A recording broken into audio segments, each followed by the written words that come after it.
निंबाळकर बापरे आदित्य चव्हाण चला 35 kilo final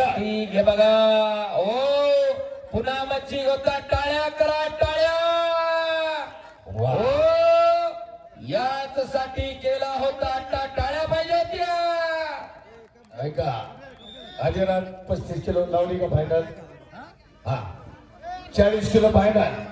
आणि गेट गाडी बाबासाहेब शिवते शिंदे साठी पहिला चेतन आदावडे अध्यक्ष माले केसरी प्रतिष्ठान यांचे 1000 रुपये विपुल निंबाळकर कुणी मैदानला नसेल तर लक्ष देऊन बघा आदित्य चव्हाण कोंडावळे प्रथम क्रमांक हा आणि आदिराज निंबाळकर उरवडे द्वितीय क्रमांक दोन्ही पैलवानांचं अभिनंदन शाबास करा टाळ्या चला या ठिकाणी प्रसाद नलावडे प्रथम क्रमांकाचं बक्षीस आपण मैदानात द्यायचंय आणि परत